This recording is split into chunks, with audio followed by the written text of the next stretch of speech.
Seja bem-vindo. Vamos para mais um vídeo sobre a banca Avança SP.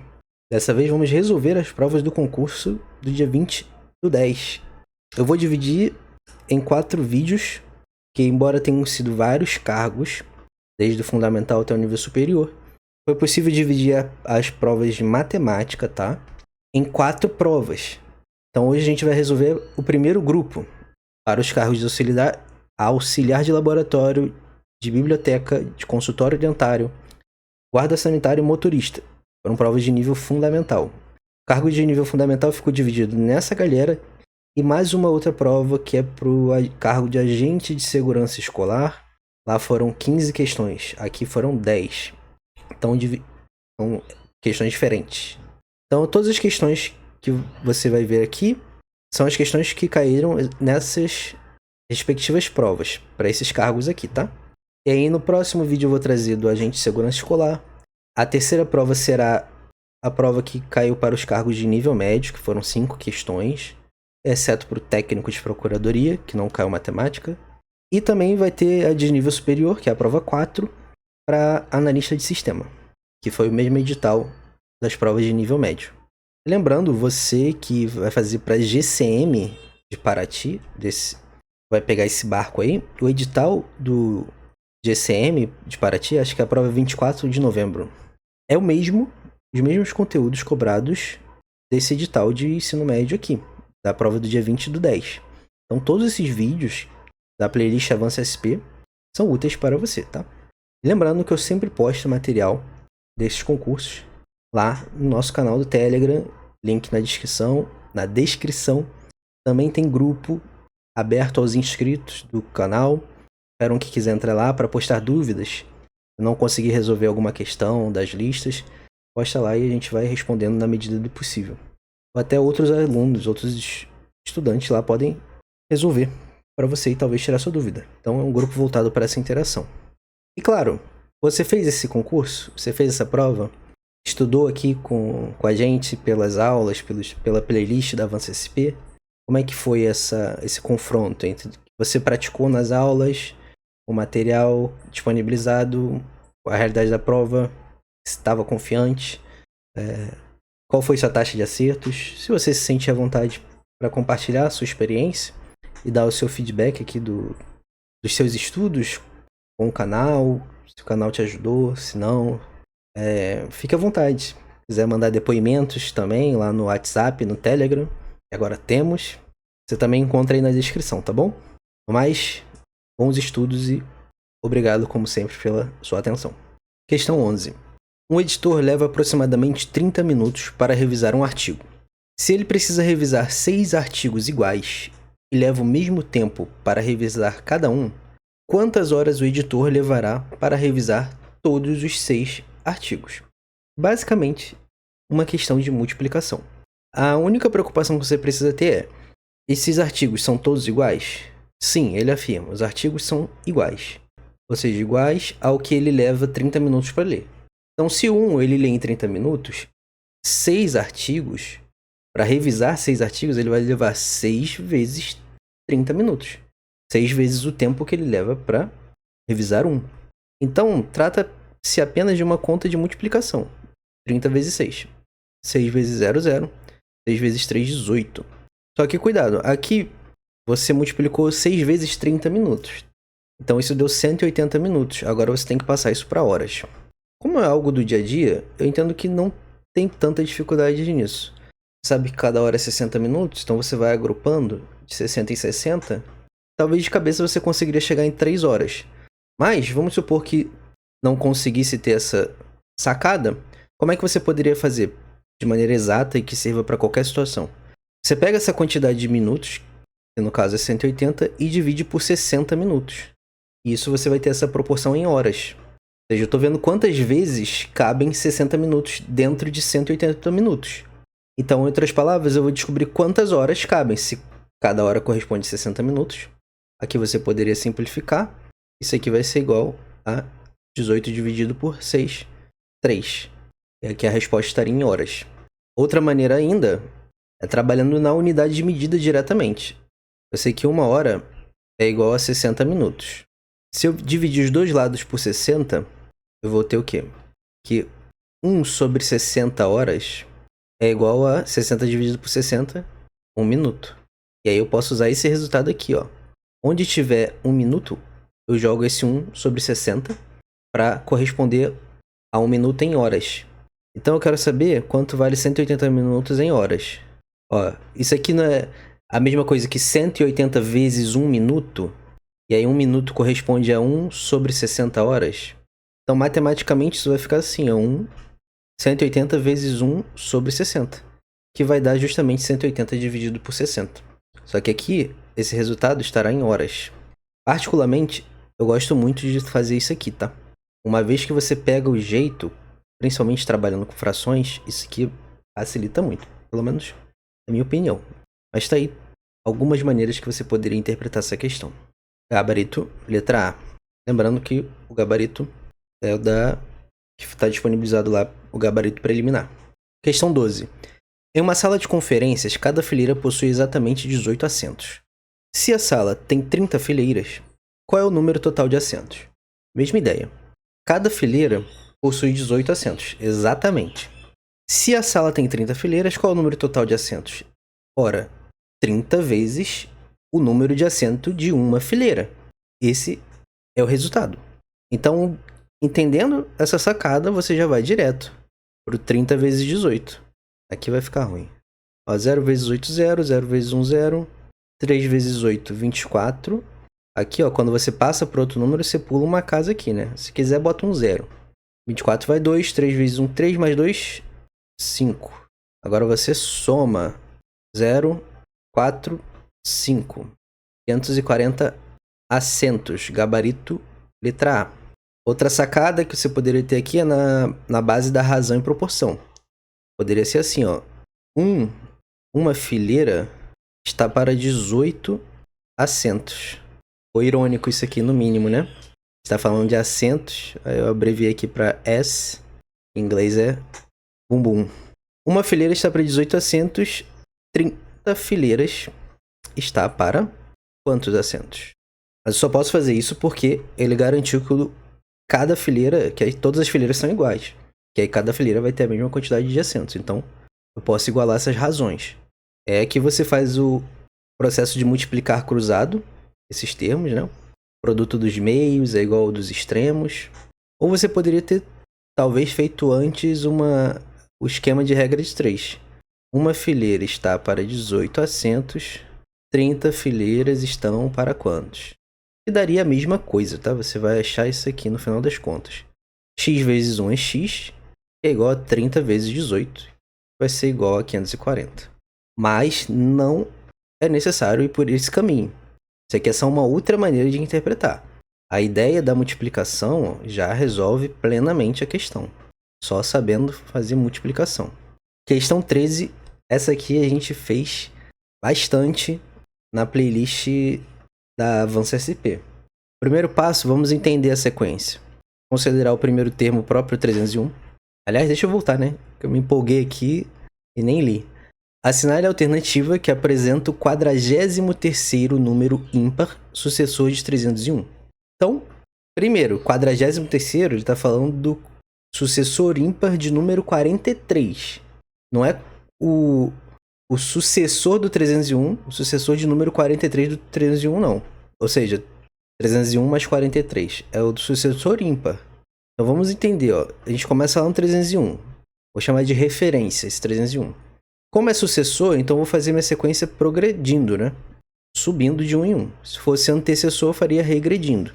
Aqui tá alguns termos, não vou indicar mais que isso não, porque aqui já é o suficiente. Agora eu vou me preocupar com os sucessores ímpares do 301. Onde que tá o primeiro? O primeiro tá aqui, ó. Beleza, onde que tá o segundo? O segundo tá aqui. Eu quero chegar lá no 43. Em algum momento eu vou chegar lá no 43º sucessor ímpar. Que eu não sei qual é, eu vou chamar de X, tá bom? Agora eu olho pra cá, ó, para entender, com base nesses primeiros, para entender como é que eu vou chegar lá no outro sem necessariamente escrever essa sequência. Que seria uma alternativa de solução. Mas você perde muito tempo. Ó, da referência até o primeiro sucessor ímpar, Percebe que eu andei 2 casas? Então, analisando na perspectiva do número que eu vou encontrar lá, esse número é igual a referência mais 2 vezes a posição desse sucessor ímpar. Ele é o primeiro sucessor ímpar. Agora eu olho para o segundo sucessor ímpar. Esse número foi obtido como? Eu pego a referência, que é o 301, e somo a ele 2 vezes a posição que esse sucessor ímpar ocupa, que é a segunda. Então aqui, ó, 301 mais 2 vezes 1 dá 303. 301 mais 2 vezes 2 dá 305. Então, esse número, que vai estar lá na posição 43 dos sucessores ímpares da minha referência, vai ser igual, ou seja, esse x vai ser igual ao quê? Vai ser igual ao 301 mais 2 vezes a posição desse sucessor ímpar, que é a 43, é o 43º. Então, esse número será igual a 301 mais 86, ou seja, será o número 387, gabarito letra D.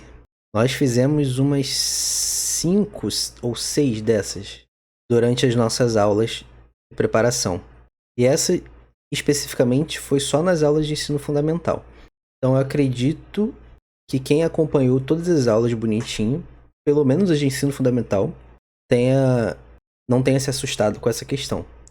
Mas é aquilo, no ruim, você poderia só estender a sequência, adicionar esses 86 números nessa sequência e achar a resposta. Mas quem foi afiado, já treinado assim, é bem mais rápido. Questão 14. Considere a sequência numérica. 2, 6, 12, 20, 30. Qual é o próximo termo dessa sequência? Então, sempre tente entender o padrão de formação da sequência, a lógica de formação da sequência. Às vezes vai ser tranquilo de achar, outras vezes nem tanto. Então você precisa chegar numa lógica que explique todos os termos, sem falhar nenhum. Porque se ela explica só alguns e não os outros, então não é essa a lógica. Então você busca, vai e joga, a sequência está aumentando, então você joga, será que é um termo fixo, um valor fixo que está sendo somado a cada termo anterior? Será que está sendo multiplicado? Aí você vai testando. Aqui, ó, do 2 para o 6, a gente adicionou 4. Do 6 para o 12, a gente adicionou 6. Do 12 para o 20, adicionamos 8. Do 20 para o 30, adicionamos 10. Do 30 para o próximo, que é o que eu quero saber, nós vamos adicionar 12. Porque, olha, o valor que está sendo adicionado está aumentando de 2 em 2. Então, se você poderia ainda escalar o raciocínio e montar a lógica de formação do aumento que está sendo aplicado à primeira sequência. Então aqui tem uma sequência de aumentos. Ó. E aí você estuda a lógica desses aumentos também. De um termo para o outro, na sequência dos aumentos, está sendo adicionado 2. Se fôssemos extrapolar um pouco mais, poderíamos deduzir que a sequência dos aumentos, quando eu olho para a sequência dos aumentos que estão sendo aplicados à sequência original, esses aumentos estão em progressão aritmética. Mas enfim, estamos só estudando aqui. Precisava para resolver é só essa parte em vermelho, tá? Portanto, concluindo, o próximo termo será igual a 30 mais 12, igual a 42. Gabarito letra B. Questão 15. Ana colocou 8 caixas iguais sobre uma balança, que registrou o valor de 480 gramas.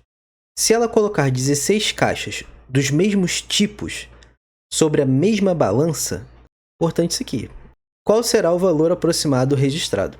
Ele reforça que é a mesma balança para não ter margem, se fosse uma balança diferente, com a calibração diferente. Então, mais uma que só a ideia de multiplicação já basta, tá? Poderia estabelecer uma relação de proporção aqui? Não é necessário. Aliás, de certo modo, vamos interpretar com a relação de proporção, mas o que eu quis dizer é de montar um esquema de regra de 3 ou coisa assim. Por quê? Ele disse que todas as caixas são iguais, então, individualmente, cada caixa pesa a mesma coisa. Portanto, se 8 caixas pesam 480 gramas, 16 é a mesma coisa que eu adicionar mais 8 caixas, então estou adicionando mais 480 gramas. Então, estou somando 480 mais 480. Ou seja, 480 duas vezes. Que é justamente isso que aconteceu. De 8 para 16, eu dobrei a quantidade de caixas. Então a massa do total de 8 caixas vai ser dobrada também. A massa do total de 16 caixas será igual a 2 vezes a massa de 8 caixas. Então nossa conta é meramente fazer 480 vezes 2. E vai dar 960 gramas. Gabarito, letra B. O que eu disse sobre razão e proporção é que você poderia fazer assim, ó. 8 caixas está para 480. 16 caixas, já que as caixas são iguais, está para quantas gramas? É sempre legal lembrar qual unidade que vai sair essa resposta aqui. Estou trabalhando em gramas. Você vai multiplicar cruzado, vai ficar 8x igual a 16 vezes 480. Que malandramente eu não vou fazer essa multiplicação agora, porque olha só, eu vou dividir os dois lados por 8. E aí aqui, ó, isolo o x. 8 sobre 8 vai dar 1. 1 vezes x é a mesma coisa que x. E aqui eu simplifico. 16 dividido por 8. Dá quanto? Dá 2. X é igual a 2 vezes 480. É bom que aqui você já pratica a interpretação de razão e proporção. Questão 16. Uma cafeteria recebe em média 150 clientes por dia. Se 20% desses clientes utilizam um cartão de desconto, quantos clientes por dia não utilizam o cartão e pagam o preço normal pelos produtos? Qual que é a ideia-chave? Entender que os clientes estão divididos somente em dois grupos. O grupo que usa o desconto e o grupo que não usa. Isso analisando dentro de um dia, né? São 150 clientes por dia. E aí ele afirma que desses 150, ou seja, do total de 150, 20% desses 150, vamos chamar de C, o número de clientes por dia, 150, 20% de C usa desconto. Se só estou dividido em quem usa desconto e quem não usa, se 20% usa, quanto que sobra em porcentagem para os que não usam desconto? 80%. 80% dos clientes não usam, que é usam, né? Concordância. No plural. Pronto. Então, a maneira mais direta, teria outras maneiras. Teria como você calcular os 20%, aí descobrir quanto significa esse valor absoluto, e aí reduz esse valor do 150 e você acha o número de clientes que não usa desconto. Mas fazendo essa interpretação, você já faz direto, uma conta só. Então eu sei que a galera que não usa desconto, agora usa tá concordando com galera. Então a galera que não usa desconto corresponde a 80% de 150. É assim que se traduz isso, tá? Esse português. Traduz na língua de Arquimedes assim. Aqui acabou seu problema. Como aqui tudo é um produto só, posso corta. Sobra o quê? 8 vezes 15. Sobre 1, é a mesma coisa que não ter esse 1 ali. 8 vezes 15 resulta em 120. Então 120 clientes não usam o cartão de desconto e pagam o preço normal, que era o que eu queria saber. Gabarito letra D. D de desconto. Questão 17. Um aquário tem 400 peixes, entre bagres, trutas e salmões. Sabe-se que 50% dos peixes, ou seja, metade dos peixes, são bagres. 25% são trutas. E os 25% restantes são salmões. Ora, se 50% é metade, 25% é metade da metade. Se metade é um meio, metade de um meio é um quarto. Se 20% dos bagres, 30% das trutas e 15% dos salmões são juvenis, quantos peixes adultos há no aquário? Tem uma maneira direta, igual à questão anterior, e tem uma maneira que você vai aos poucos. Vamos de jeito mais devagar.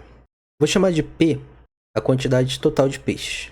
Daqui, a gente tem que bagres corresponde a 50% de P, ou seja, 50% de 400. 50% é a mesma coisa que a metade. Então, metade de 400 é 200. E olha só, se você simplifica essa porcentagem, 50%, divide em cima e embaixo por 50, vai ficar 1 sobre 2. Então, multiplicar alguma coisa por 1 sobre 2 é a mesma coisa que dividi-la por 2.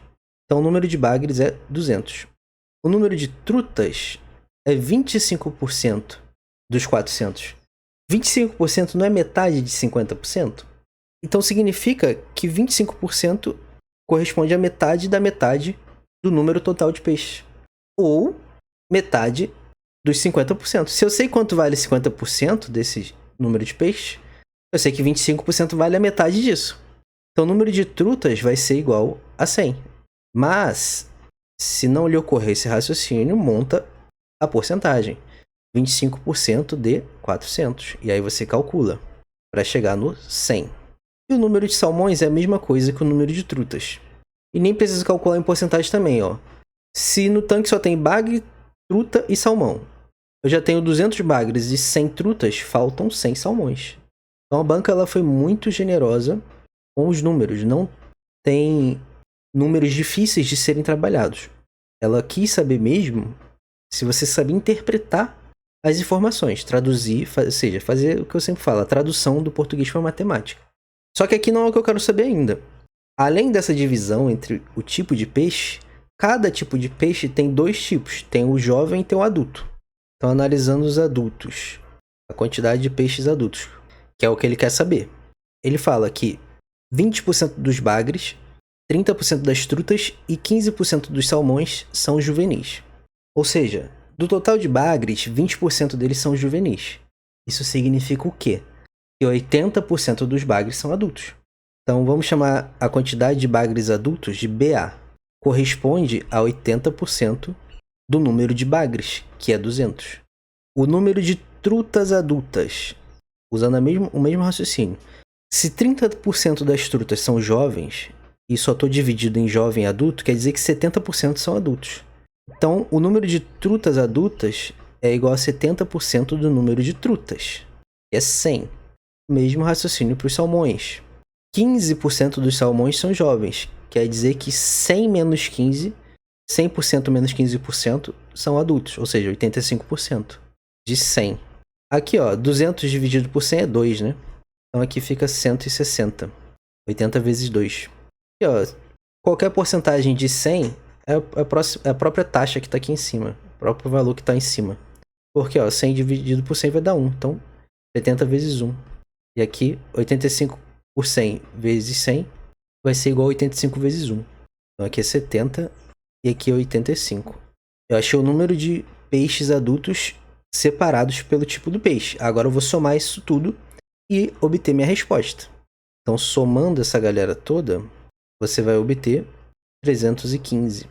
Gabarito letra D. A outra maneira de se resolver seria você aplicar essas porcentagens diretamente. Teria como achar o número de peixes adultos da seguinte forma. O número de bagres corresponde a 50% de 400. E o número de bagres adultos corresponde a 80% do número de bagres. Então aqui está o número de bagres. Aí eu vou pegar 80% disso e vou achar o número de bagres adultos. Agora eu vou aplicar o mesmo raciocínio para as trutas, já ia falar tutra. As trutas correspondem a 25% dos 400 peixes. E, por sua vez, as trutas adultas correspondem a 75%? Não, 70% das trutas. Entendeu o encadeamento da coisa? É a porcentagem da porcentagem. O que pega é a interpretação, para você montar a interpretação bonitinha disso. E aí, o número de salmões totais é igual a 25% também dos 400 peixes. Isso é o número de salmões. Aí agora eu quero os salmões adultos. Salmões adultos correspondem a 85% dos salmões. Pronto. Só com essa equação você já chegaria na sua resposta. Não precisaria quebrar em etapas que nem a gente fez ali. Aqui, na verdade, a gente pegou aqueles dois ali que a gente fez separado e juntou tudo num só. Tudo numa equação matemática só. Essa que foi a pegada.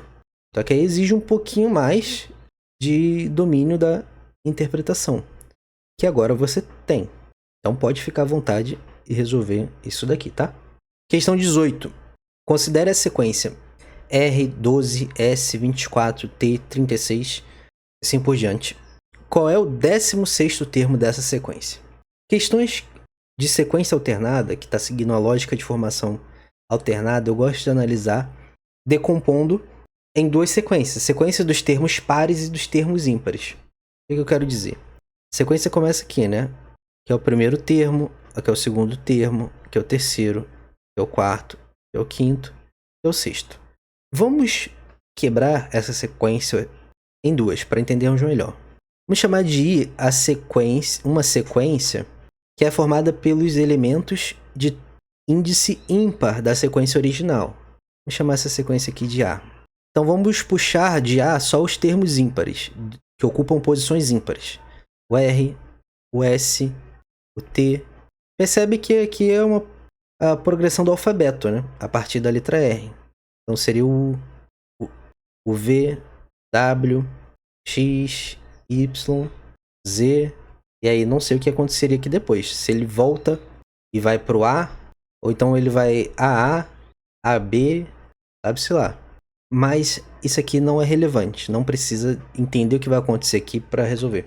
Porque a pegada está nos termos de posição par. Puxando eles para cá, ó, o 12, o 24, o 36. Aí você já percebeu que está somando 12 em 12, né? Essa sequência aqui, particularmente falando, ela é uma progressão aritmética de razão 12. Está crescendo de 12 em 12, aritmeticamente. Então você poderia ignorar essa sequência aqui dos ímpares, dos termos ímpares, e prestar atenção no seguinte. Há uma correspondência dos termos dessa sequência que a gente montou, dos pares, para a sequência original, sequência P em A. Vamos achar ela. Aqui eu numerei os termos da sequência P, e esses termos correspondem, na sequência original, na A, o dobro da posição que eles ocupam aqui. Então, em A, esse primeiro termo da sequência P, na verdade, é o segundo termo lá. O segundo termo da sequência P é o quarto termo da sequência A, nossa sequência original. E assim por diante. O terceiro termo aqui é o sexto lá. Então, o quarto vai ser o oitavo. O quinto vai ser o décimo. Aí agora, eu acho a lógica, eu poderia aplicar o termo geral da progressão aritmética, mas não preciso. Porque olha só, o primeiro termo dessa sequência P é igual o número da posição dele vezes 12. O segundo também é o número da posição dele vezes 12. 24, 12 vezes 2, 24. 3 vezes 12, 36. 4 vezes 12, 48. Eu quero o 16º lá na sequência A. 16º termo lá na sequência A. Aqui na sequência P, esse 16º vai corresponder ao oitavo termo. Percebe que ficaria tranquilo até de ir fazendo manualmente. Esse oitavo termo nessa sequência P corresponde ao termo 16º termo da sequência original. Aqui vai ser 8 vezes o 12, que vai ser 96, resultando no gabarito letra C. Poxa, real, só achei isso aí muito elaborado. Aqui eu fiz porque é legal ter esse raciocínio de decompor a sequência e talvez traçar correspondências e tudo mais. Pode ser que você tenha achado outra lógica já mais direta. Eu vou até mostrar um exemplo aqui, uma outra solução de maneira mais direta, e resolveu também. Essas questões de sequência costumam ter vários tipos de solução, várias opções de solução. Então aqui eu estou te expondo a diferentes tipos de raciocínio para aumentar o seu repertório de pensamento. Então vamos resolver de uma maneira mais direta. Mesmo da maneira mais direta, você vai precisar entender a questão que tem uma sequência de termo ímpar e tem uma sequência dos termos pares. Eu quero saber o 16º termo. 16 é um número par. Então eu sei que nesse 16º termo, embora eu não saiba de primeira ainda quem ele é, vai ser um número. Porque nos termos pares eu tenho números. Nos termos ímpares eu tenho letras. Essa sacada tinha que ter de qualquer forma. Show! Então olha agora só para os termos pares. E tento achar alguma lógica para formar esses termos. De cara eu percebo, ó, se eu pegar o 12 e dividir pelo número da posição que ele ocupa, isso dá 6. Então quer dizer que esse termo foi formado usando 6 vezes 12. Vou repetir a sequência aqui, né? Então olho para esse segundo aqui e vejo que o 12 é 6 vezes o 2. Eu olho para o 24, se eu dividir ele pelo número da posição dele, isso também vai dar 6. Então eu peguei o 6 e multipliquei pelo 4. E deu o quarto termo. No sexto termo, eu peguei o 6 e dividi pela posição 6. Dividi não, multipliquei pela posição 6. Deu o sexto termo, deu 36. Então, para eu formar os termos que ocupam as posições pares nessa sequência, eu pego o número da posição que esse termo vai ocupar e multiplico por 6. E assim eu vou obter esse elemento nessa determinada posição. Então aqui na posição 16, o x vai ser igual à posição, ao número da posição que esse elemento tá, vezes o 6. X vai ser igual a 96. Ah, Helson, então você usou uma bazuca para matar uma mosca na primeira solução. Olha, talvez. Sabe por que talvez? Porque talvez você tenha achado mais intuitivo, por algum motivo, não sei, pelo aquele primeiro jeito. Talvez não. Talvez você achou muito complicado e esse jeito aqui foi muito melhor. Então, acaba que fica um critério do gosto do cliente. Fica um critério muito pessoal. Não dá pra dizer de cara qual que é mais elaborado ou não. Claro que o outro passa todo esse jeitão de que foi muito mais complicado, muito mais raciocínio e tudo mais. Porém, é o que eu digo. Com uma questão, a gente trabalha e treina vários raciocínios. E, no final das contas, é essa a evolução que importa. Questão 19. Carlos encontrou um cofre com moedas de diferentes valores. Ele encontrou 45 moedas de 10 centavos e 56 moedas de 25 centavos. Qual é o valor total que Carlos encontrou no cofre? Ou seja, basicamente o Carlos encontrou meu extrato bancário. Então vamos lá. Qual é a tradução daqui? Ele quer saber o total que ele encontrou. O total é a soma dessas moedas. Então eu tenho 45 vezes a moeda de 10 centavos, que equivale a 0,10 reais, mais, chamar de S essa soma, esse total, 56 vezes a moeda de 25 centavos. Lembrando que tudo isso aqui a gente está calculando, o resultado vai sair em reais. Então você faz 45 vezes 0,1 mais 56 vezes 0,25. Aqui vamos praticar o algoritmo da multiplicação para números decimais. No primeiro momento você ignora as vírgulas, calcula normalmente. Então começa aqui pela direita, 1 vezes 5, 5, 1 vezes 4, 4. Passa para o próximo número, pula uma casa aqui, ou coloca um 0. 0 vezes 5, 0, 0 vezes 4, 0. Agora soma tudo, 5, 4, 0. E agora você olha para a vírgula. Quantas casas tem depois da vírgula, nos números que estão aqui? Só tem esse, só tem essa casa aqui, uma. Então eu ando uma casa para cá, ó, e coloco a vírgula. Então aqui deu 4,5. Agora vamos calcular o outro. Aí, claro, só para reforçar, a ordem que você coloca aqui, qual que você coloca em cima ou embaixo no seu algoritmo, tanto faz, tá? Propriedade da multiplicação. A ordem dos tratores não altera o viaduto. Quer dizer, a ordem dos fatores não altera o produto. Então, ó, 5 vezes 6, 30. Vai 3. 5 vezes 5, 25, mais 3, 28. 2 vezes 6, 12. Lembra de pular a casa aqui, ó. Vai 1. 2 vezes 5, 10 mais 1, 11. E agora aqui, ó. Pula a casa. 0 vezes 6, 0. 0 vezes 5, 0. Soma. Ó, 0, 0, 0, 0. 8 mais 2 mais 0, 10. Vai 1. 1 mais 2, 3. Mais 1, 4. 1 mais 0, 1. Quantas casas tem depois da vírgula aqui, nesses números? Aqui não tem casa nenhuma, não tem vírgula, né? Aqui tem 2 casas. Então, ando 2 casas para cá, ó. 1, 2. 14. Soma de números decimais. Você coloca vírgula embaixo de vírgula. 0, 5, 4 mais 4, 8. 1 mais 0, 1. Então, o resultado aqui é 18,50. Gabarito, letra C. C de cofre, de Carlos. C de caramba, como eu não consigo juntar dinheiro. Questão 20. Maria e Pedro estão conversando sobre a escola onde Maria estuda. Maria conta para Pedro que, na escola dela, dos 400 alunos, 45% dos alunos não gostam de matemática. Papo é esse, Willis?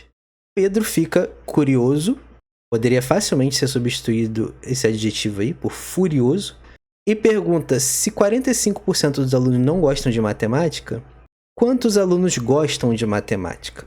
Ou seja, qual é o número de alunos que gostam de matemática? Interpretação mais importante e a chave para se resolver. Chamando de A o número de alunos dessa escola, que é 400, esses 400 vão ser divididos em 2 grupos. Um grupo que infelizmente vai sofrer um pouco na vida por não gostar de matemática, mas vai ter que usar matemática para muita coisa. Ou seja, não M, não gosta de matemática, é igual, corresponde a 45% de A. Ou seja, 45% de 400. E o grupo que gosta de matemática, que é 100% menos de 45% dos que não gostam. Essa que é a interpretação chave. 55% de A ou ainda 55% de 400. Então é essa conta aqui que vai nos dar a resposta que queremos. E esse grupo aqui, eu falei que esse aqui é o que vai sofrer, esse aqui é o que vai sofrer mais, talvez. Porque gostar, vai querer estudar mais e vai ver que tem muito sofrimento envolvido. Mas é divertido. Bom, chega de bipolaridade, vamos para as contas. 55% de 400, eu posso dividir esse 400 por 100. E aqui vai ficar 4. 55 vezes 4. Cabeça, ó. 55 vezes 4 é a mesma coisa que 50 mais 5 vezes 4. Faz o chuveirinho. 4 vezes 50 é 200. Mais 4 vezes 5, 20. 200 mais 20, 220. Gabarito letra B. 220 alunos nessa escola gostam de matemática.